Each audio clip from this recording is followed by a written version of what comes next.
नमस्कार, रोखोकला आपलं स्वागत। आज आपल्या सोबत रणसंग्राममध्ये आहेत भारतीय जनता पक्षाचे खासदार, प्रवक्ते आणि त्याहीपेक्षा सुद्धा ज्यांच्या भोवती सध्या टीकेचं वादळ घुमत आहे किंवा ते लोकांवर टीका करतायत असे असलेले खासदार किरीट सोमय्या। स्वागत करूया किरीट सोमय्या यांचं। किरीटजी, आपलं स्वागत। किरीटजी, काल याच कार्यक्रमात याच वेळी आमच्या सोबत शिवसेनेचे खासदार संजय राऊत होते आणि त्यांनी सांगितलं की हे सरकार नोटीस पिरियडवर चाललेलं सरकार आहे, म्हणजे याचाच अर्थ ते कधीही पाठिंबा काढून घेऊ शकतात। Your government is on ventilator. ज्यावेळी जनतेचा पाठिंबा असला आणि आम्ही नोटीस घेतो, निश्चित नोटीस घेतो, जनतेची नोटीस घेतो। जे मुंबईच्या रस्त्यावर खड्डे आणि त्यात खड्डे आणि त्यात परत खड्डे, आणि त्यावेळेला जो मुंबईकर उभा राहून सांगतो, ओ फडणवीस साहेब, माझा काय गुन्हा झाला आहे, आम्ही त्याची नोटीस घेतो।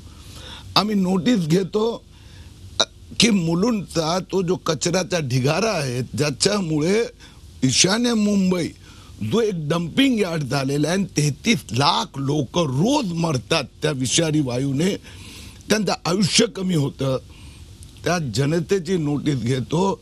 त्यात किरीट सोमय्याचा उपयोग करून सेटिंग करणाऱ्या आणि पैसे वसूल करणाऱ्या खंडणी माझाची नोटीस।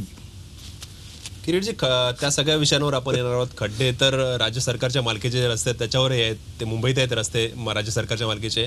एक सध्या आम्ही बघतोय शिवसेना भाजपमध्ये महाभारत सुरू आहे। कौरव झालंय, कोण कोण पांडव आहे, कोण शकुनी मामा आहे। तुम्ही मुख्यमंत्र्यांना कृष्णाचा रोल दिलेला आहे, तुमचा या सगळ्यात रोल काय आहे महाभारतामध्ये? फार स्पष्ट आहे, प्रत्येकाची कार्यशैली वेगळी असते। माझं लक्ष मुंबईतल्या समस्या, मुंबई महापालिकेची माफियागिरी, हे शकुनी मामा आणि कौरव, मी आमचा पण सहकार्यानं सांगत होतो, जनता तुम्हाला 21 फेब्रुवारीला मुंबई महापालिका कशी चालवायची, कशी चालत आहेत आणि आपण जाऊन पुढे काय करणार आहोत, त्यासाठी या निवडणुका, त्यासाठी उदय भाऊ म्हणजे चर्चा करणार की तुम्ही काय करणार, काय हाल आहेत। यात किरीट सोमय्या मोठा की आणखीन कोणी आमचे मित्र पक्ष मोठे की तो किती चांगली शिवी देतो आणि मी कशी अधिक सुसंस्कृत शिवी देतो। म्हणून आमच्या मित्रांना त्यांची भाषा बाप काढणं आणि ती भाषा त्यांना मुबारक।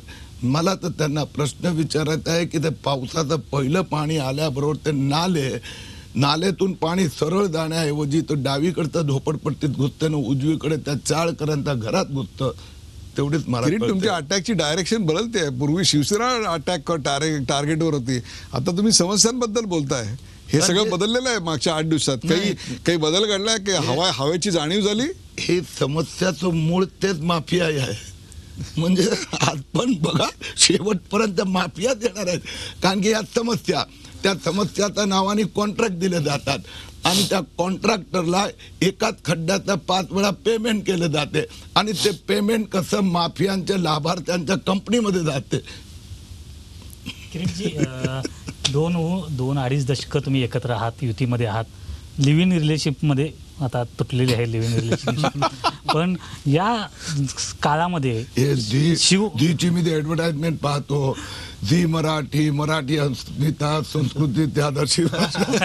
पण खरा प्रश्न आहे की या 2-2.5 दशकामध्ये एकत्र तुम्ही आहात शिवसेनेमध्ये, जे मुंबईचं घडलं बिघडवलं सगळं तुम्ही दोघांनी केलेलं आहे, पण या काळामध्ये शिवसेनेतला तुमचा जवळचा मित्र कोण आणि शत्रू कोण? शत्रू कुणाला म्हणायचं नसतं, मतभेद असू शकतात, होऊ शकतात, मित्र अनेक आहेत, खूप चांगले आहेत। काय उद्धव ठाकरे पण मला मित्रच म्हणत होते, आता जाऊ द्या, पण मी तर अजूनही मित्रच म्हणणार नाही। ते कोणाला मानतात असा सवाल आहे खरा। नाही, तेच मी म्हणतो, उद्धव ठाकरेंनी ज्यावेळी मी मुंबई महापालिकेचा माफियांच्या विरुद्ध युद्ध सुरू केलं, त्यावेळी त्यांनी सांगितलं आमचा मित्र किरीट पण आता बोलायला लागला। तर यस, मित्रत्व असू शकते, परंतु ज्यावेळी जनतेशी विश्वासघाताची बात येते ना, त्यावेळी मग आम्हाला जनतेबरोबर उभं राहावं लागते। म्हणून शिवसेनेत पण अनेक मित्र आहेत, शत्रू माहित नाही। काँग्रेसमध्ये आहेत, मी तुम्हाला सांगतो, पृथ्वीराज चव्हाण, त्याच्याबद्दल मला एक मान सन्मान आदर आहे, त्या माणसाची एक उंचाई कायम राहिलेली आहे।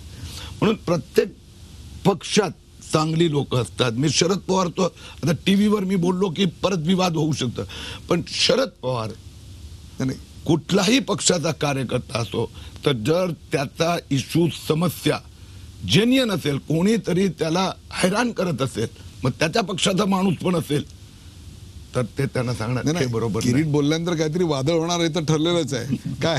मित्रशत्रूचा तुम्ही आता उल्लेख केलात, पण मग असं काय झालं की तुमचा मित्र असलेल्या शिवसेनेबरोबर की तुम्ही ज्या बरोबर सत्तेमध्ये इतकी वर्ष आहात, असं काय नक्की बिनसलं? कारण तुम्ही जे मुद्दे उठवताय ते याआधी सुद्धा उठवत होतात, पण गेल्या 1-1.5 वर्षात किंवा 2 वर्षात अशी कुठली ठिणगी पडली की तुम्ही एकदम त्यांच्या विरोधात गेलात, किंवा ह्याचं नक्की सुरुवात कशामुळे नक्की झाली?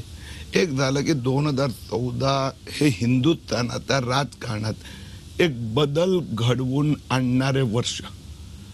लोकसभेत 85 नंतर 84 नंतर फर्स्ट टाइम एका पक्षाला 283 जागा मिळाल्या. महाराष्ट्राच्या विधानसभेत आम्ही स्वप्नात पण पाहिलं नव्हतं की भाजपचं असं मजबूत मुख्यमंत्री होणार. त्याचं मागचं कारण आम्ही स्टडी केलं की त्याचं मागचं कारण लोकांना बदल हवा आहे, लोकांना पारदर्शकता हवी आहे. आम्ही सांगितलं महापालिकेत आणूया, आणि मी स्वतः उद्धव ठाकरेंकडे गेलो. कधी गेला होता? मला असं वाटतं की 2016 March April something like that.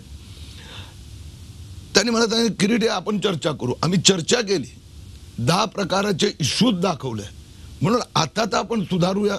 हे सगळे तुम्ही टँकर म्हणा, डम्पिंग म्हणा, नालेसफाई, हे सगळे इश्यू दाखवले.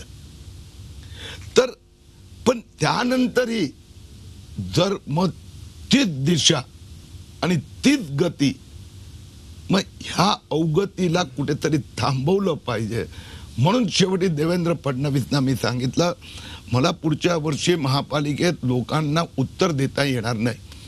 आधी मी खासदार नव्हतो, आधी देवेंद्र फडणवीस मुख्यमंत्री नव्हते, नरेंद्र मोदी प्रधानमंत्री नव्हते, म्हणून तुम्ही महाराष्ट्र सरकार केंद्र सरकारवर ढकलून चालत होतं. आता तुम्ही सांगितलं की महापालिकेने कचऱ्याचं नाल्याची सफाई ती काही व्यवस्थाच करू शकले नाही, कारण की राज्य सरकारने अडवलं, केंद्राने अडवलं. आता काय सांगणार? आणि म्हणून कुठेतरी थांबलं पाहिजे. आणि त्यामुळे देवेंद्र फडणवीस ज्या 10 फायली मी उद्धव ठाकरेंना दाखवल्या, त्यात 10 देवेंद्र फडणवीसना दाखवल्या, आणि त्याच्यावर 6 वर SITची रचना झाली, आणि त्यात जे किरीट सोमय्याचा वेदना होता त्यात त्या दिसल्या. नाही किरीटजी, आताच तुम्ही पारदर्शकतेचा उल्लेख केलात. पारदर्शकतेची भाषा असा पक्ष बोलतोय ज्या पक्षाचा एक मंत्री सत्ता येताच काही दिवसात घरी बसला.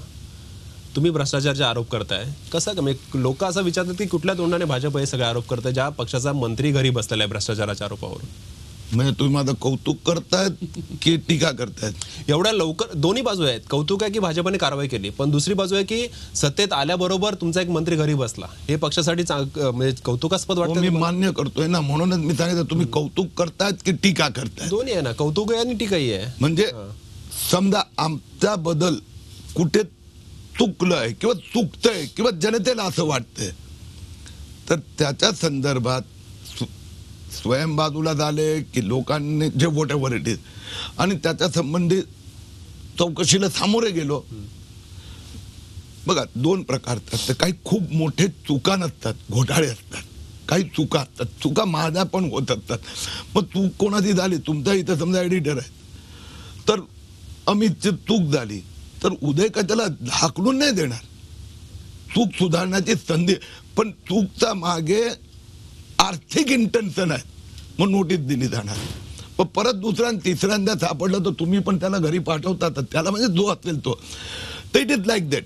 समजा चूक झाली असेल, सुधारण्याची संधी, ब्लंडर झाली असेल, सावरण्याची. चूक गेले होते खडसेंचे. मग नाही, माझं काय म्हणणं आहे, ते जजमेंट आता करणं योग्य नाही.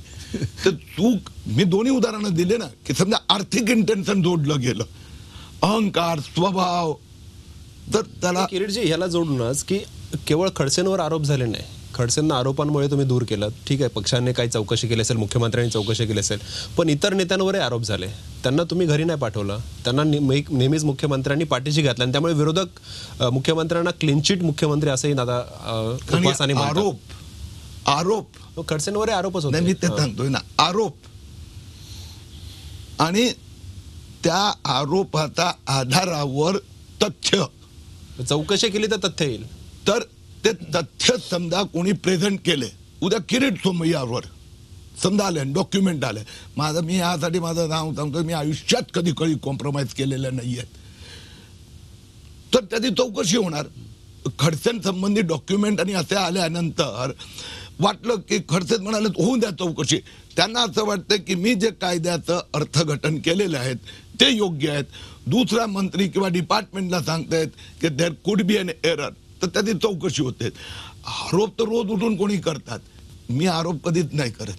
मी पहिलं तुम्हाला डॉक्युमेंट देतो आणि सांगतो हे पहा डॉक्युमेंट.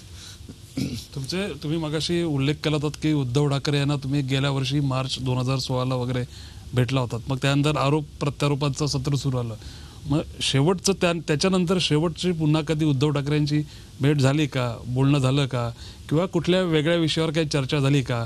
मग ते राजकारण असेल का कुठलाही विषय असेल, किंवा मुंबईचा विषय असेल, महाराष्ट्राचा विषय असेल, दिल्लीचा विषय असेल. वारंवार मातोश्रीवर दिसणारे किरीट सोमय्या एकदम मातोश्रीवरनं गायब किंवा नो एंट्री का झाली? मातोश्रीवर दिसणं किरीट सोमय्याचा कधी तर स्वभावातच नाही. बाळासाहेब ठाकरेंच्या बद्दलची श्रद्धा होती आणि तेही मला त्या पद्धतीने बघायचंय. मला मातोश्री जे बाकी लोक जात असेल तर उद्धव ठाकरे परिवाराचे एक चांगले संबंध, राजची पण, कारण की राज, उद्धव आणि मी एका वेळेला वर आलो आणि त्यावेळी आमचा दोघांचा पक्ष छोटा छोटा होता, आम्ही पण छोटे छोटे होते. राजची पण अशीच दोस्ती. बाळासाहेब तो नेहमी म्हणायचे का राजचा डुप्लिकेट, म्हणजे हे दोघे डुप्लिकेट आहेत. उद्धव ठाकरे परिवाराचे चांगले संबंध, परंतु ज्यावेळी तुमचं कर्तव्य धर्म, तर माझा धर्म म्हणते मुंबई घोटाळ्याची लढाई का, मी छगन भुजबळ आणि इरिगेशनचे घोटाळे काढले त्यावेळी पण प्रचंड दडपण आलं होतं, प्रचंड, तर नाही दबलो. तर ह्या इथे पण त्यामुळे समजा संबंधात कटुता आली, हरकत नाही.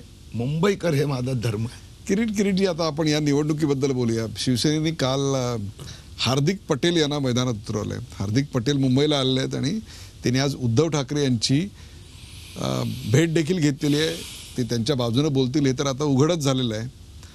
तुम्ही तुमच्या बाजूने हार्दिक पटेलांना उत्तर म्हणून कोणाला उतरवणार? काही गरज नाहीये. मुंबईत 140 लाख लोकांना परिवर्तन हवं आहे आणि त्यांना देवेंद्र फडणवीस आणि त्याचा कार्यपद्धती, पारदर्शकतावर विश्वास आहे. त्यांना किरीट सोमय्या हा अधिक जवळचा, त्यांची भाषा बोलणारा दिसतोय, म्हणून हम बस है.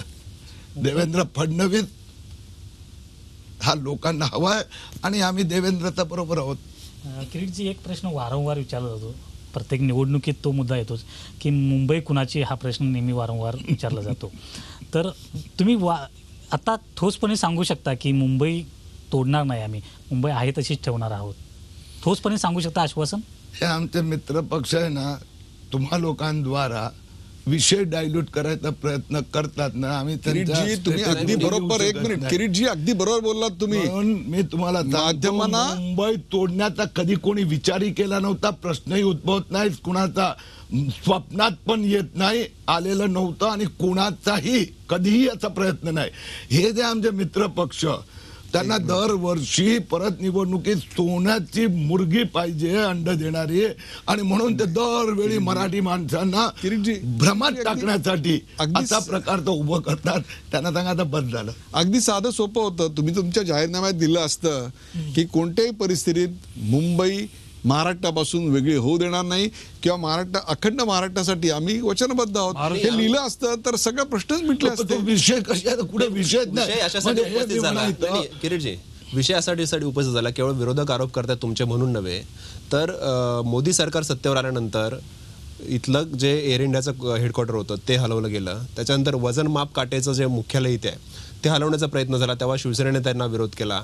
कोस्टल गार्डचं जे ट्रेनिंग सेंटर इथे पालघरजवळ होणार होतं ते गुजरातात द्वारकेला नेलं. आणि आता पुढे अशी चर्चा सुरू झाली की आरबीआयचं मुख्यालय हलवण्याची तयारी सुरू आहे. दलाल स्ट्रीट जे आहे मुख्य मुंबईचं आर्थिक केंद्र ते हलवण्याची तयारी सुरू आहे भाजपची. या सगळ्या आरोपांना तुम्हाला उत्तर द्यावंच लागेल ना. म्हणजे ही पावलं जे आहेत ते, आणि मी पुन्हा एकदा सांगतो की हे हाच भ्रम, मला सांगा, दलाल स्ट्रीट हे केव्हा दलाल स्ट्रीट हे ज्याला आपण शेअर बाजारचं केंद्र होतं ते केव्हाच संपलं. कारण की नाव everything is paperless, everything is transparent, demat. म्हणजे पूर्ण गावातना तुम्ही टर्मिनलवर दलाल स्ट्रीट हे शेअर बाजारचं केव्हा केंद्र होतं, ज्यावेळी फिजिकल दलालांनी, म्हणजे ते केव्हा. आणि आता BSEचा हिस्सा 15% आहे, NSEचा 85%, तो BKTला केव्हाच गेलेला आहे. तर म्हणून असं भ्रम मुंबई महाराष्ट्राची आहे आणि महाराष्ट्राचीच राहणार आहेत, त्यात कुठलाही प्रश्नच उद्भवत नाही निवडणुकीच्या वेळी. बाकी दुसरी गोष्ट ऍडमिनिस्ट्रेशनच्या दृष्टीने कुठलं हिते आणि तिथे त्याला मुंबई वेगळी केलं की मुंबई महाराष्ट्राची आहे आणि महाराष्ट्राचीच राहणार, ही उद्याची हेडलाईन आहे, यात काही शंकाच नाही. फक्त ही मुंबई मराठी माणसाची की गुजराती माणसाची की उत्तर प्रदेशातून आलेल्या भैयांची, एवढं फक्त सांगा. मुंबई जी आहे ती महाराष्ट्राची राजधानी आहे आणि त्यामुळे मुंबईची अस्मिता, संस्कृती, धर्म, हे जी मराठी अस्मिता किंवा छत्रपती शिवराय हे मुंबई महाराष्ट्राला ते आद्यपुरुष किंवा ज्याला आपण म्हणतो ना की त्याच्याकडून प्रेरणा घेतो, तेच आहे आणि तेच राहणार. नाही, असा प्रश्न विचारायचं कारण हे आहे की 1990 नंतर जो गुजराती किंवा मारवाडी समाज आहे तो भाजपचा मतदार म्हणून ओळखायला सुरुवात झाली. तुम्ही त्यांच्याकडे विशेष लक्ष देता, खूप काळजी घेता. 2014 साली तर प्रचंड मतदान दोन्ही निवडणुकांमध्ये या समाजाने तुम्हाला म्हणजे भाजपला केलं. तर मग एवढं विशेष लक्ष दिल्यामुळेच अशा प्रकारची शक्यता वर्तवण्यात येते किंवा आता तर 2 वर्षात परिस्थिती बरीच बदलली आहे म्हणून हे मतदार आपल्यापासून दूर जातात की काय, म्हणून तुम्ही जास्त फिल्डिंग लावली आहेत. खूप भरपूर तिथे त्या ठिकाणी त्या समाजाचं प्राबल्य असलेल्या ठिकाणी तुम्ही उमेदवार गुजराती किंवा मारवाडी समाजाचे दिलेले आहेत. म्हणजे तुम्ही भलतंच लक्ष देताय म्हणून अशा प्रकारचे वेगवेगळे प्रश्न विचारले जात आहेत. मला असं वाटतं तुम्ही स्वतःवर अन्याय करतात. 2014 मध्ये मुंबईने देशाबरोबर ऐतिहासिक मतदान केलं आणि त्यात जेवढं गुजरात्यांनी केलं तेवढंच मराठीने केलं, तेवढंच बाकी लोकांनी केलं. समजा मी ईशान्य मुंबईत 3,15,000 मताधिक्याने निवडून आलो. ईशान्य मुंबईचे 50% म्हणजे 47-48% मराठी भाषी लोक आहेत. तर तिथे 3,15,000चं मताधिक्य. मला मतं मिळाली 5.5 लाखचं वर आणि 2 नंबरवर होतं त्याला 2 लाखाचं खाली. तर 2014 एक क्रांतिकारी वर्ष होतं आणि त्यानंतर विधान तेच होतं. आता another thing for last 10 years म्हणजे 2001 नंतर ते जे सेन्सस झालं, आपण सेन्ससची तुलना करतो 1 आणि 11, तर मुंबईत येणारं जे मायग्रेशन आहेत ते आता MMR झोन, MMRD म्हणजे नवी मुंबई ठाणे जिल्ह्यात डायव्हर्ट झालेले आहेत. म्हणून आता मुंबईची जनसंख्या जी आहे ते मायग्रेशनमुळे फारशी नाही वाढत. बाकी जे नॅचरल ग्रोथ आहे ती मुंबई, पुन्हा एकदा मी सांगतो, मुंबईचा आपला जो स्वभाव आहे, त्याची जी संस्कृती आहे ती मराठीच आहे आणि तीच मराठी अस्मिता मुंबईची कायम राहणार. म्हणजे मुंबई मराठी माणसाची असं किरीट सोमय्या म्हणतायत. त्याला 0.001% शंका नाही. मुंबई महाराष्ट्राची राजधानी आहे, ती राजधानीच महाराष्ट्राची राहणार. त्याची अस्मिता, त्यांचे दैवत हे शिवाजी महाराजच राहणार. उद्धव ठाकरेंनी काल एक थेट आव्हान दिलंय की मोदींनी मुंबईमध्ये सभा घ्यावीच. कसं बघताय आव्हानाकडे? मोदी सभेला म्हणजे प्रचारासाठी मुंबईत येणार का? आणि दुसरी गोष्ट, येणार नसतील तर कदाचित भाजपला मुंबईत फटका बसला, शिवसेनेच्या जागा वाढल्या तर त्याचं खापर मोदींच्या माथी नको म्हणून मोदींना आणायचं टाळणार. काय वस्तुस्थिती? कदाचित आहे ना, काही लोकांना काही असे सल्लागार असतात की बाबा तुमची जमीन सरकायला लागली आहे, तुम्हाला खड्ड्याचं उत्तर देता येत नाही, तुम्हाला नाल्याचं उत्तर देता येत नाही, तुम्हाला कचऱ्याचं उत्तर देता येत नाही, काय करणार याच्यावर जाहिराती द्यावे लागतात. कौशल रोड बनवणार. अरे मायबाप, कौशल रोड नंतर माझा गावठाणचा रस्त्याचं काय झालं? अरे भाऊ, आम्ही चकाचक रस्ते करू. पण एकदा एका वर्षात 5दा त्या खड्ड्याचे पेमेंट केलं, त्याचं काय? ती उत्तरं उद्धव ठाकरेंकडे नाही, शिवसेनाकडे नाही. किरीट सोमय्यांनी जे सांगितलं मुंबई माफियांचा हवाले आहेत, त्याचं उत्तर उद्धव ठाकरेंकडे नाही, राहुल शेवाळेकडे नाही, संजय राऊतकडे नाही. म्हणून ते विषय डायव्हर्ट करू इच्छितात. म्हणून कधी देवेंद्र फडणवीसच्या नावाने काही वाटेल तशी भाषा बोलतात, कधी देशाचा प्रधानमंत्री संबंधी अशी भाषा बोलतात. मी त्यांच्या भ्रमात येणार नाही. उद्धव ठाकरेजी उत्तर द्या. खड्ड्याची जबाबदारी कोण घेणार? नाले सफाईची कोण घेणार? मुंबईला तुम्ही डम्पिंग कचऱ्याचं ग्राउंड, किरीट सोमय्या नाही म्हणत, मुंबईच्या हायकोर्टाने बोललाय. सुप्रीम कोर्टाने बोललं आहे की तुमने मुंबई का कचरा पेटी तुम्ही केलेली आहे, त्याचं उत्तर उद्धव ठाकरेंना द्यावे लागणार आणि ज्या माफियाने पैसा वसूल केलाय त्याचा हिशोब द्यावा लागणार. किरीटजी, तुम्ही युतीबद्दल आणि उद्धव ठाकरे संजय राऊत यांच्या तर इतक्या प्रेमाने बोलताय, मला एक दैवयोग काय म्हणा, ईशान्य मुंबईतनं प्रमोद महाजन आले, ते युतीचे शिल्पकार होते, तुम्ही ईशान्य मुंबईतनं येताय, तुम्ही युती तोडण्याचे शिल्पकार होताय, हे दोन्ही एकाच मतदारसंघात घडतंय. मी ते शिल्पकार होते, प्रमोदजी फार मोठं पॉझिटिव्ह काम केलं. दुर्दैवाने माझ्या हाताने माफियांचा कर्दन काळ, किरीट सोमय्या, हे जर मला लोक ही मान्यता देत असेल तर मला माफियांचा कर्दन काळ जास्त आवडला. मला माफियांचा कर्दनकाळ व्हायला आवडेल. युतीचे शिल्पकार एक होते, तर युती तोडण्याचा जर मी शिल्पकार असेल तर तेही मी स्वीकारायला तयार आहे, परंतु मुंबईला माफिया मुक्त केल्याशिवाय राहणार नाही. किरीट सोमय्या यांच्याबरोबरचा हा प्रश्नांचा आणि उत्तरांचा सिलसिला असाच चालू राहणार आहे. का ब्रेक नंतर कुठे जाऊ नका, पाहत राहा झी 24 तास. आपण पाहताय रोखठोक किरीट सोमय्या.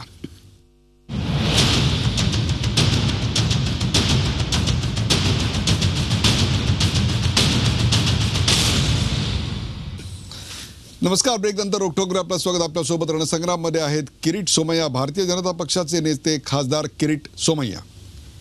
किरीटजी, तुम्ही शिवसेनेवर पाणी माफिया, रस्ता माफिया, नाले माफिया, सर्व घोटाळ्यांचे आरोप जे आहेत ते सगळे शिवसेनेच्या माथी मारले. परंतु गेली 20-25 वर्षे तुम्ही एकत्र सत्तेत आहात. याच्या अगोदर तुम्हाला कधी पारदर्शकता दिसली नाही का? आत्ताच का पारदर्शकता दिसते? काही निवडणूक आल्यामुळेच तुम्हाला फक्त गेल्या 20 वर्षात कधी उद्धव ठाकरेंना भेटावं असं वाटलं नाही तुम्हाला याविषयी घेऊन, मग आत्ताच तुम्हाला कसं काय उद्धव ठाकरेंना भेटावं असं वाटलं मागच्या वर्षी? उद्धव ठाकरेंनी आम्ही तर अनेक वेळा भेटायचो. राहिला प्रश्न या माफियांचा, तर 2014 मध्ये सत्ता आल्यानंतर आमच्यापैकी पण काही लोकांच्या डोक्यात गेली असेल, मी हे नाही म्हणत, पण आमच्या मित्रांच्या डोक्यात किती गेली की एका पाठोपाठ गेले 2-4 वर्षात जे घोटाळे झाले आहेत त्याला म्हणतो ना अति. आम्ही त्यांना एकच विनंती केली होती की आता थांबूया म्हणजे घोटाळे कुठेतरी कंट्रोल करा.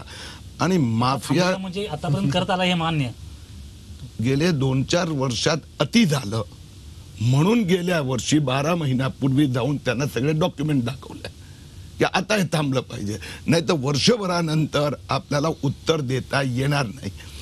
दुसरी गोष्ट अशी की 2014 मध्ये आपण मला खासदार बनवलं आणि ते खासदारांकडे एवढी माहिती सहजरित्या येत होती.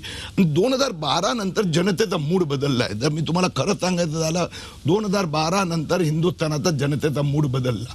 सुप्रीम कोर्टाचा 2G वरचा आदेशानंतर माफिया म्हणजे शिवसेना माफिया नाही, शिवसेनेमध्ये अनेक चांगली लोक आहेत, पण जे महापालिकेत जे सत्ताधारी माफियांच्या बरोबर त्यांचे लाभार्थी आहेत किंवा माफियागिरींना प्रोत्साहन देतात किंवा त्यांच्यापैकी काही माफिया झालेत किंवा त्या माफियांचे काही इथले पार्टनर झालेले, त्याच्या विरोधात माझा आक्रोश आहे.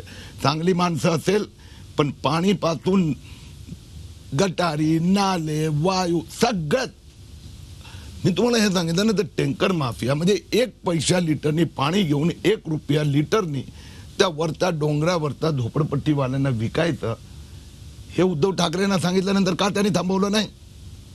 हे जे ईशान्य मुंबईचं 3 डम्पिंग ग्राउंड 2013 पासून कोर्ट म्हणते बंद करा आणि त्यानंतर कचरा गेला हे दाखवून त्याला पैसे दिले जातात आणि ते उद्धव ठाकरेंना दाखवल्यानंतर जर काही कारवाई होत नसेल ना, मग खड्ड्यात गेली अशी दोस्ती, मग मुंबईकरांना वाचवणं हे माझं कर्तव्य आहे. आणि हे जे किरीट सोमय्या बोलतोय ना की जे ट्रक, ते टँकरवाले, हे सगळे पार्टनर कुणाचे आहेत? त्या पक्षातल्या नेत्यांचे पार्टनर आहेत आणि त्यामुळे चिडलो आहेत. आणि म्हणून की आता प्रकारची सत्ताही नको आणि अशा प्रकारची दोस्ती नको. तुम्ही आमच्या बरोबर या, पारदर्शी कारभारासाठी येणार तर आपल्याला घेऊन, अन्यथा जनतेच्या शुभेच्छासह पारदर्शी कारभार आणणार. पण ते सर्व जे कंत्राटदार आहेत, जे दोषी सापडले, संजय काकडे असतील ज्यांना मुलुंड डम्पिंग ग्राउंडचं आणि देवना डम्पिंग ग्राउंडचं कंत्राट दिलं गेलं, ते तुमच्या पक्षात आहेत. त्यानंतर राज श्रॉफ जे आहेत त्यांच्या बॅनरखाली तुमचा काउट प्लेचा कार्यक्रम होतो.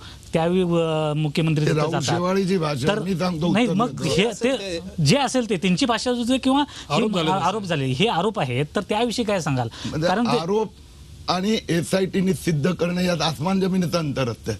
आरोप म्हणजे राहुल शेवाळे, मी सांगितलं मी ब्लॅक पेपर काढतो, तो उद्धव ठाकरेंनी लगेच यांना धावत सोडलं, जा किरीट सोमय्याच्या विरोधात प्रेस कॉन्फरन्स घे. याच्या हातात काही नाही आलं तर काहीतरी कागद घेऊन आले. 12 वाजता सेना भवनात प्रेस कॉन्फरन्स घेतली की मुलुंडचं डम्पिंग ग्राउंड किरीट सोमय्या बंद करू इच्छितोय, कारण की तिथे आकृती बिल्डरला फायदा होणार, साठे लोट आहेत. ते ब्रह्मज्ञान आज झालं त्याला. मग ते ब्रह्मज्ञान घेऊन तो मुंबई हायकोर्टात का नाही गेला, सुप्रीम कोर्टात का नाही गेला? महापालिकेत त्यांची सत्ता होती ना, त्यांची स्टँडिंग कमिटी होती ना. स्टँडिंग कमिटीने झक मारत महापालिकाने का हायकोर्टात एफिडेव्हिट फाईल केलं? मतं पाहिजे मग उद्धव ठाकरे येतात परवा आणि सांगतात मुलुंडकरांचा हा जिव्हाळाचा प्रश्न आहे, मुलुंड डम्पिंग ग्राउंड बंद झालं पाहिजे.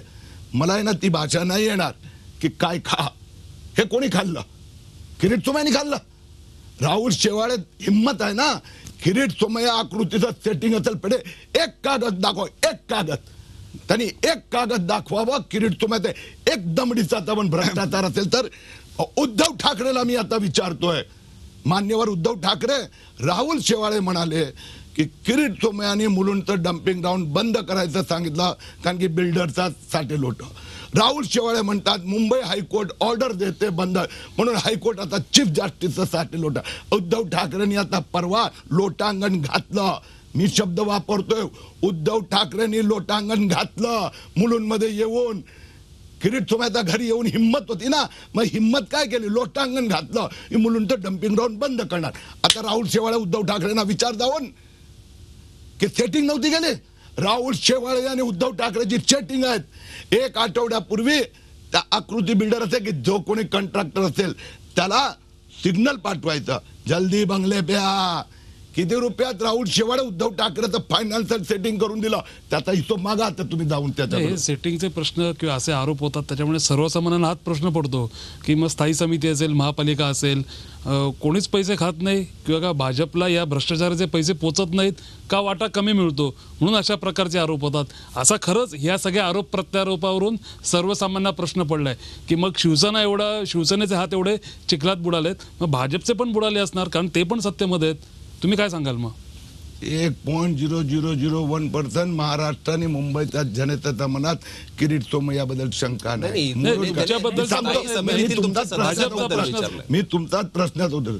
0.001% मुलुंडकरांना किरीट सोमय्यावर शंका नाही आहेत. मुलुंड डम्पिंग ग्राउंड बंद करण्यासाठी खासदार म्हणून डेली पहिली पिटिशन नाही, किरीटजी त्यांचा प्रश्न स्थायी समितीमध्ये तुम्हाला वाटा मिळत नव्हता का, सत्तेत एकत्र होतात? एक मिनिट, तर स्थायी समिती आणि ते तर त्यावेळीच झालं. मी तर आता इलेक्शन फंडिंगचं सेटिंगचं बोलतोय ना. आता इलेक्शन बाबा आठवड्यापूर्वी तू आरोप करतो आणि आठवड्यापूर्वी तुझा नेता येऊन, तुमचा नेता येऊन म्हणजे सेटिंग म्हणतात ना. मी स्थायी समिती त्याचं सेटिंग आणि त्याच्यावर येतो. मुद्दा कसा आहे की कुणाला कॉन्ट्रॅक्ट देणं, कुठला पॉलिसी डिसिजन देणं इज वन थिंग, एक्झिक्युशन मधला भ्रष्टाचार. मी दुसरं एक उदाहरण देतो. यावेळी सगळे इन्क्लुडिंग यू, खड्ड्यांसंबंधी प्रचंड आक्रोश होता, जागृती होती आणि त्यात मीडियाचा मोठा रोल राहिला. मी सगळ्यांना घेऊन ईशान्य मुंबईतलं खड्ड्यांचा अल्बम घेतलं, उद्धव ठाकरेंनाही पाठवलं आणि एक अल्बम घेऊन महापौरकडे गेलो. अपॉइंटमेंट मागितलं, अपॉइंटमेंट द्यायला तयार नाही का, उद्धवजींना विचारावं लागणार म्हणून मी खासदार आहे, लोकांचा प्रतिनिधी आहेत. मग मिळाली अपॉइंटमेंट.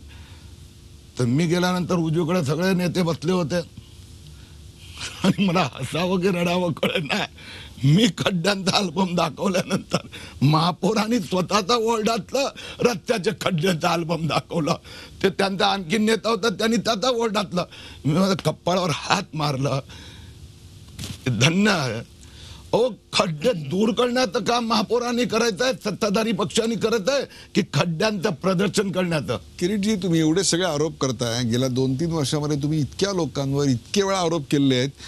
मला तर आता असं वाटतं की तुम्ही खरोखर कोणावर किती वेळा आणि काय काय आरोप केले हे तुम्हाला कधीतरी आठवतं का आता? कारण एवढे आरोप केलेत तुम्ही, त्यामुळे त्याचं स्वारस्य, त्यातलं गांभीर्य गेलं नाही.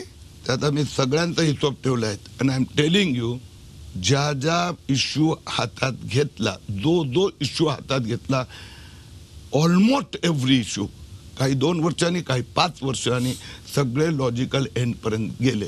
नाही, पण मग ते आम्ही- कोणती आम्ही- कंपनी असेल, की मग मायावतीचा भावाचा घोटाळा असेल, की किरीटजी, रॉबर्ट आपण वड्राचा महाराष्ट्राबद्दल घोटाळा असेल. बोलतोय. आम्ही फक्त केवळ छगन भुजबळ जेलमध्ये गेलेले पाहिले. तुम्ही अनेक नेत्यांवर आरोप केले, परंतु अद्यापही एकही नेता तसा आतमध्ये गेला ना, जसे भुजबळ गेले.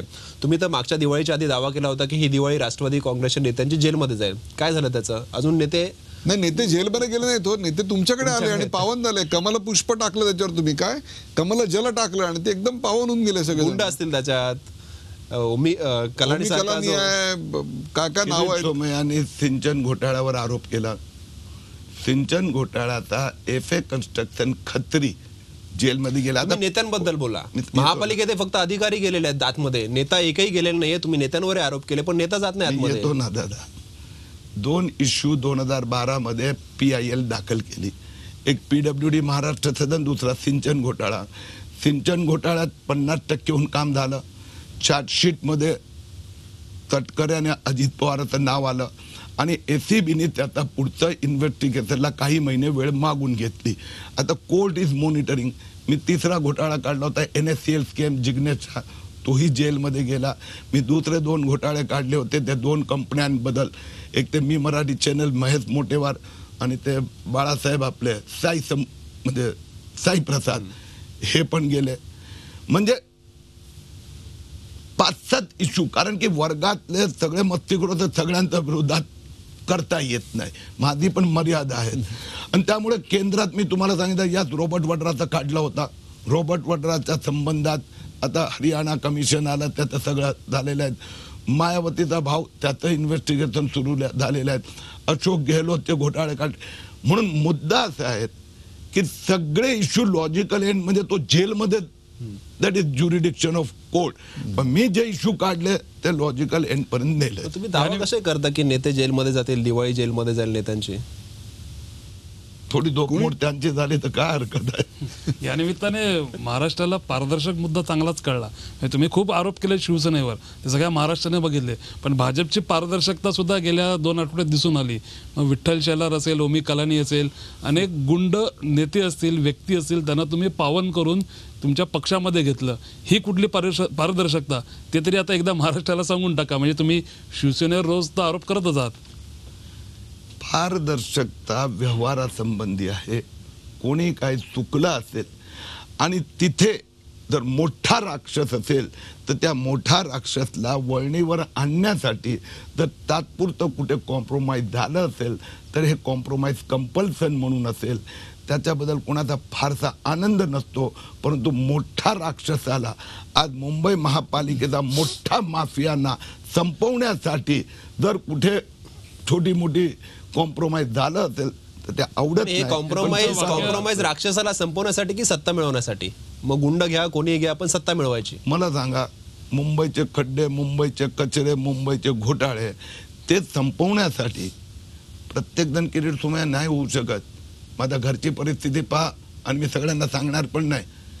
तर त्यामुळे जर काही लोक थोडं सुधारत असेल, काय एवढं सुधारत असेल, मी पहिलंच सांगितलं आपल्याला की आम्ही न देवेंद्र फडणवीस न किरीट सोमय्या कधी असा दावा करत नाही की आमचा चुका होणार नाही, आमच्या त्रुटी होत नाही, आमच्यात गोंधळ होत नसेल. गोंधळ म्हणजे गडबड होत असेल, होत आहे, आम्ही ते मिनिमाइज करायचा प्रयत्न आता करतो. तुम्ही घरच्यांचा विषय काढला म्हणून रोज जे हा तुमचा कलगीतुरा चाललाय, आज तुमच्यावर भ्रष्टाचाराचे आरोप त्यांनी केलेले आहेत, घरच्यांची काय प्रतिक्रिया असतं हे सगळं पाहिल्यानंतर? चॅनलवर रोज दिसत असतं, वृत्तपत्रात हेडलाईन असते. एक गोष्ट असं आहे की माझ्यावर कोणी आरोप करण्याची हिंमतच करत नाही. हे परवा राहुल शेवाळेंनी एकदा छोटं केलं, त्याचं लगेच त्याला असं तोंड गशी पडलं की आता त्याला उद्धव ठाकरेंना भ्रष्टाचारी म्हणावं लागणार.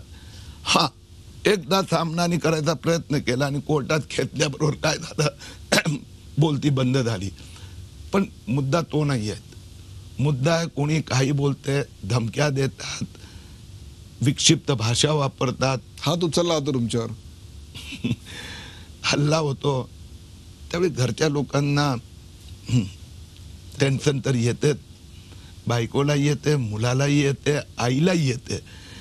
आणि काय काय वेळी त्यांना असं वाटतं की आता काय सगळं काय ठेका तूच घेतला आहे का, बोलतात ना उद्धव सांगतात, तुम्ही जे सांगतात तेच तिथे घरी आहे, हे सगळं तूच ठेका घेतला आहे का. तर मोदींना सांगणार तर दुसरा कोणाला हे काम द्या. म्हणूनच महापालिका ही निवडणूक संपल्यानंतर मी देवेंद्र फडणवीसना सांगणार आहे की बाबा आता सगळीकडे आपली सत्ता आहे, जर आता कोणी भ्रष्टाचार करत असेल तर त्याच्यावर कारवाई करायची जबाबदारी फडणवीस आणि मोदीची आहे, किरीट सोमय्याची नाही. किरीटजी, एक प्रश्न होता की दोन्ही पक्षांचे जाहीरनामे समोर आलेले आहेत, पारदर्शी कारभाराची दोन्हीकडून आश्वासन झाली, अगदी चुनावी जुमल्याची देखील बरेचशी आश्वासनं यामध्ये झालेली आहेत, जे तुम्हाला मोदींना आणि तुम्हाला फार माहितीच आहे.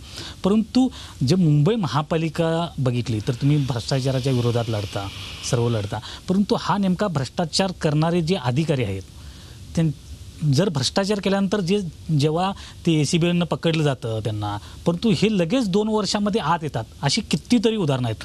तर हा कायदा बदल जो आहे तो करण्यासंदर्भात कुठल्याच जाहीरनाम्यात घेतलं जात नाही.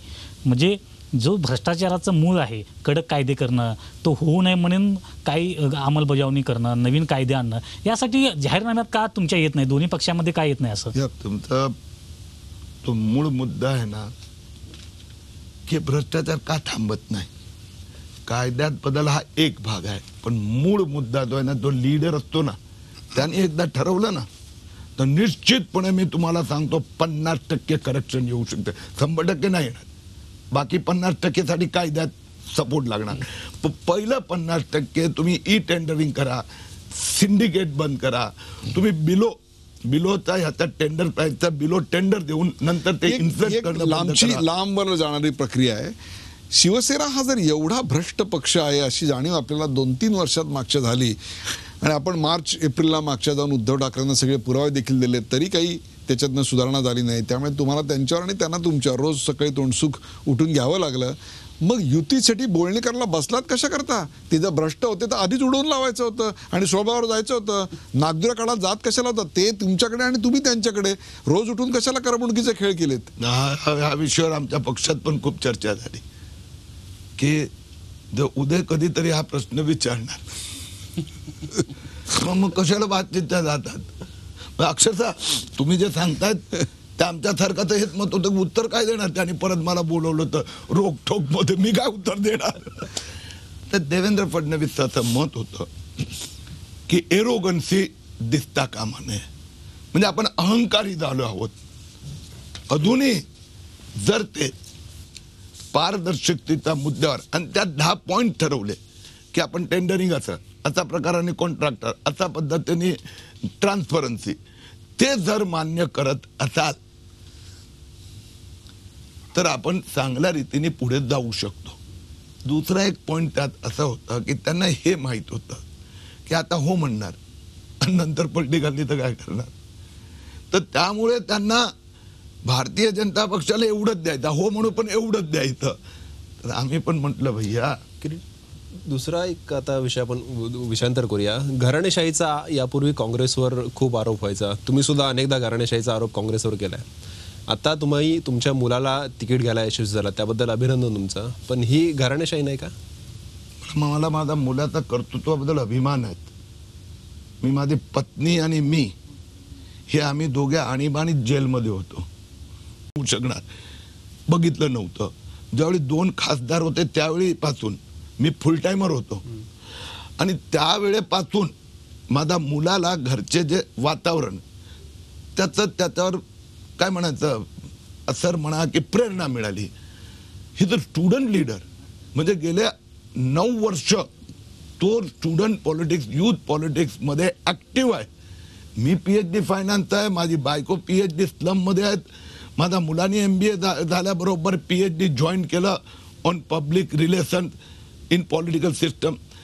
तर तो जर केळकर कॉलेजमध्ये इलेक्शन लढून स्टुडंट लीडर झाला, जर त्याची इच्छा हे असेल तर मी आता पण एकच गोष्ट सांगतो की भारतीय जनता पार्टी त्याला तिकीट मिळावी म्हणून किरीट सोमय्यांनी कधी त्रागा केला नाही. भारतीय जनता पक्षाचा निर्णय आहे, होता आणि राहणार की काही आपल्याला 20 और 35 आमच्या खालचे 65% जनता आहे. देवेंद्र फडणवीस 26 तरुण वर्षाचा लोकांना तिकीट निवडणूक द्यायला लढला पाहिजे. होता. आज मुख्यमंत्री झाला. नाही, बरोबर आहे, तरुण मुलांना तिकीट द्यायला पाहिजे. फक्त दुर्दैव एवढंच आहे की ही सगळी तरुण मुलं जी आहेत ना ती अशा नेत्यांच्या घरातच जन्माला काय येतात एवढाच फक्त सवाल आहे. त्याच्यावर नंतर मी काहीतरी त्याचं बोलूया. उत्तर देतो. कारण की हे आपण उदय हे म्हणताना जाणता अजाणता तुम्ही त्यांच्यावर काय असर होते असं एक मिनिट दादा एक तुम्ही एक महाबेटी मिनिट, की सरकार एक बोलला मिनिट, होतात तुम्ही ना? माझं वाक्य ऐकून घ्या. महाबेटी या- की सरकार तुम्हीच बोलला होता. नाही हेच मी तुम्हाला सांगतो की त्या तरुण मुलांवर त्या तरुण मुलांमध्ये जर कर्तृत्व नसेल आणि दुसरी तरुण मुलं आम्हाला आणखीन 7 लोकांना द्यायची होती. वी वॉन्टेड 15-20 पण आमच्याकडे 7-8 आले. तरुण पिढी यायला तयार नाही राजकारणात. तुम्ही मला दाखवा ना आणखीन या 15 लोकांनी ऍप्लिकेशन केले होते. मला यायला तयार नाही. मला तुमच्या एका मित्राबद्दल विचारायचं आहे. तुमचे अतिशय जिवलग मित्र आहेत भारतीय जनता पक्षातले. तुमचा दोस्ताना सॉलिड आहेत. तुम्हाला माहिती आहे मी कोणाबद्दल बोलतोय? प्रकाश मेहता. काय सांगाल या दोस्तानाबद्दल?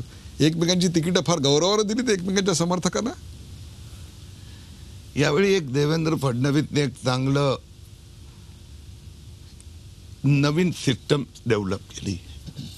4 लेअर तयार केली. एक एकदम खालची लेअर, त्यांच्या चर्चा आणि शेवटी 2 एजन्सीकडून सर्वे करून घेतलं आणि त्यात समजा 2 नावं आली तर मग सर्वेमध्ये जो पुढे असेल त्याला. आणि ईशान्य मुंबईत मी आपल्याला सांगतो 39 पैकी ऑलमोस्ट 38 सीट्स वर ऑलमोस्ट एक मत झालं. जे कोर ग्रुप होतं त्यात काही ठिकाणी 12 पैकी 11 लोकांचं मत असेल झालेलं आहे. आता पण चर्चा अशी आहे की तुम्हीच जर राजकारण केलं की प्रकाश मेहतांची समर्थकांची तिकीटं कापली, ऋतू तावड्यांसारख्या नगरसेवकांना वर्षावर जाऊन तिकीट घ्यावं लागलं. म्हणजे तुम्ही तिकीट वाटपामध्ये राजकारण करताना किरीट सोमय्या यांचा जोरदार हात होता अशी चर्चा आहे. आपण काय सांगाल? म्हणजे बातमी की वास्तविकता? वास्तव काय नक्की? बातमी अशी आहे, चर्चा अशी आहे. तावडेंना सगळ्यात सुरुवातीत मी प्रॉमिस केलं होतं की तुम्हाला तुमची काळजी पक्ष घेणार आणि तुमच्या माहितीसाठी प्रकाश मेहता आणि राम कदम दोघांनी सांगितलं होतं की त्यांच्या कार्यपद्धती संबंधात कधीतरी तुम्ही तिचं आणि आमचं समोरासमोर कंडिशन नाही ओके. पण किरीटजी, बोलणं भरून द्या. कार्यक्रमाच्या म्हणून जर तुम्ही ऋतू तावडेचं बोल दुसरा कुठलाही समर्थक कुणाचा कापला गेला नाही. पक्षाचे सगळे समर्थक या तिकीटात जी कार्यक्रमाच्या वेळेची मर्यादा लक्षात घेता शेवटचे 2 प्रश्न तुमच्यासाठी आहेत. एक म्हणजे आज ठीक आहे आता युतीवर तुम्ही एवढे जोरदार बरसलात, शिवसेना तुमच्यावर बरसते, आणखीनही तुम्ही बरेच चित्रपटगृह ओस पाडणार आहात, मालिका ओस पाडणार आहेत तुमच्या दोघांमुळे. ते सगळं सोडून द्या, तो सगळ्या करमणुकीचा भाग आहे हेही आम्हाला माहिती आहे. याचं कारण निवडणूक झाल्यानंतर त्यांना तुमची किंवा तुम्हाला त्यांची जो कोणी मोठे असेल तो गरज पडली तर फक्त एकदा जाहीर करून टाका की आम्ही एकत्र येऊ. जेवढ्या जोरानं आत्ता भांडताय तेवढ्या जोरानं गळ्यात गळे मिठी घालून आपण मुलुंडच्या रस्त्यावर फिरायला लागू. एवढं जाहीर करा, विषय संपून झाला. तुमच्या चॅनलवर इथं लाईव्ह राहणार आणि ही CD पण राहणार. मी आपल्याला खात्रीपूर्वक सांगतोय की यावेळी असं परिवर्तन येणार आहेत आणि ते किरीट सोमय्यामुळे नाही, देवेंद्र फडणवीसमुळे येणार आहेत. लोकांना आता देवेंद्र फडणवीसवर एकदा म्हणे या माणसावर आपण विश्वास व्यक्त करावा आणि मुंबईची जनता स्पष्ट बहुमत भाजपला देणार याचा मुळा पूर्ण खात्री आहे. आता मी परीक्षा देतोय 21 नंतर तुमच्याच चॅनलवर Okay. तुम्ही मला जी CD दाखवणार. एक किरीटजी शेवटचा प्रश्न म्हणजे एक प्रकारे मुंबई महानगरपालिकेची निवडणूक आणि त्यात सर्वाधिक जागा मिळणारा पक्ष ही एक प्रकारे देवेंद्र फडणवीस सरकारवरची प्रतिक्रिया म्हणायची. म्हणजे आता देवेंद्र फडणवीस हे जे व्यक्तिमत्व आहेत आणि त्यांनी भारतीय जनता पक्षाला घेऊन मुंबईचा पारदर्शकतापासून अशा पद्धतीने आपल्याला कारभार करायचा आहे याच्यावर लोकांचा विश्वास आहे. दुसरी गोष्ट लोकांनी शिवसेनेवर अनाप प्रेम केलं, खूप प्रेम केलं. पण ते केल्यानंतर 5 वर्ष 10 वर्ष व्यवस्थित चाललं. पण गेले 2-5 वर्ष अति झालं. फक्त महापालिकामध्ये कमाईचं साधन आणि त्यामुळे तिथे झालेली निराशा आणि यांनी उभी केलेली आशा. तर आता आशेचा विजय होणार. आता आशेचा विजय होणार. ही निवडणूक म्हणजे एक प्रकारे देवेंद्र फडणवीस यांच्या सरकारवर जनतेने दाखवलेला विश्वास असेल. आम्हाला स्पष्ट बहुमत मिळेल. राजकारणात यायला तरुण मुलं आज पुढे येत नाही आहेत. त्यामुळे जी आमच्यासारख्या घरातली मुलं आहेत ती जर पुढे आली तर त्यात नेमकं चुकलं काय, त्यांना काम करायची इच्छा आहे, त्यांना जर आम्ही संधी दिली तर चुकलं कुठे. प्रकाश मेहता यांच्याशी माझे कुठलेही दुराव्याचे संबंध नाहीत. आम्ही एकमेकांच्या समर्थकांची तिकीटं अजिबात कापलेली नाहीत. तर राहुल शेवाळे यांनी केलेले सगळे आरोप बेबुनियाद आहेत. त्यांचे आरोप एक प्रकारे उद्धव ठाकरे यांच्याकडेच बोट दाखवत आहेत. आम्ही स्वच्छ पारदर्शी कारभाराची ग्वाही देतो. हेच सगळे कागदपत्र घेऊन मी उद्धव ठाकरेंना भेटलेलो होतो, परंतु उद्धव ठाकरेंनी त्याकडे लक्ष दिलं नाही. म्हणून आम्हाला युतीतनं एक प्रकारे वेगळा विचार करावा लागला आणि आमचं कमळ हे सर्वच्या सर्व जागी येईल आणि आमचीच सत्ता येईल असा विश्वास त्यांनी आज व्यक्त केलेला आहे. जसे आम्ही चौघजण त्यांना प्रश्न विचारत होतो, आम्ही काही प्रतिक्रिया देत होतो, तसेच तुमच्या मनातही अनेक प्रश्न असतील, प्रतिक्रिया असतील.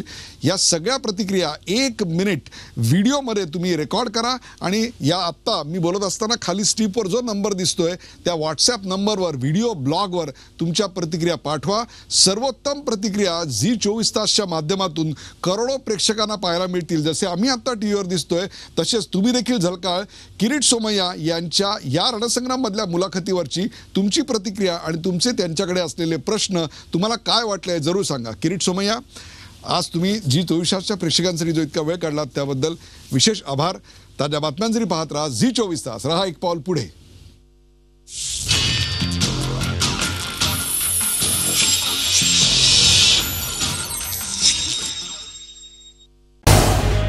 झी 24 तास रहा एक पाऊल पुढे.